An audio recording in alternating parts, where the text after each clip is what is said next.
ฏิบัติให้ถูกตามหลักกรรมฐานใส่วิปัสสนาญาณต้องดูทวนทีกำหนดลมน้องพี่เขาออกหายใจเขาหายใจออกนั่นมันเป็นจังใดมันพ้องมันเวเบาให้ถึงตามเปี่ยกำหนดปัจจุบันกำหนดกันให้ท่านพ้องโยกปากเนี่ยเอาให้ติวพ่อแม่รักวิปัสสนาในสันโลกุตละสุขีดีเลยพระนิพพานเป็นบทละประเสริฐสุขีสัมบัติว่ามีเกิดมีตายว่ามีเท่ามีเกวิปัสสนานี่ละเด้อพ่อแม่เลยตัวผลท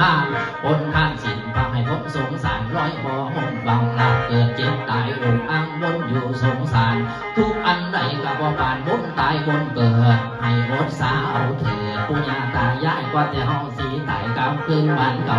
ยางสู้อยู่เป่าให้นั่งภาวนาให้พิจารณาอริยบททั้งสี่จึงหนึ่งน้องพี่กำหนดถูกนั่งภาวนาถูกวันยำเลี้ยงยำเสาวิปัสสนาเด้อเจ้าละพ่อแม่ถูกคนเห็นเอาหย่อนกูสุขผลหลายดาดดี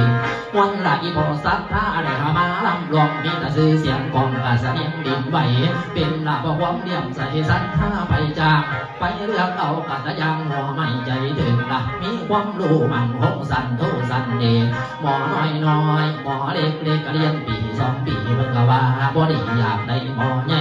ปืนเลยวิดไปใส่กับหมอลำปอดฉลาดว่ามีความรู้และก็นึกสาบากันละอัมมาลิ้นมาเห็นจนสันเติมหยาดเธอเก่งพอเพื่อปิดนางเล็กกับพระพันชัดเยี่ยมพ่อเจ้าผากเพื่อนก็หักติ่มเปี่ยมกันจะพอจอจูหงไก่ปานได้เพื่อนก็วดสาต้นใบหามาสู่เพียงดื้อหูแม่กระจากมาอยู่กับพ่ออยากฟังดีฟังเงินกำคำจากให้มาแข่งปีปากลำตัวโมหานสาราทุนทำทานกองบุญไปเร็วยังละจะบวงนางเอวหมอขับหมอลำละจกเงินไปแม่นมาจับกับหมอลำมาหลอกกะสลอกงานให้สันหาหนาใหญ่การนั่นเดียว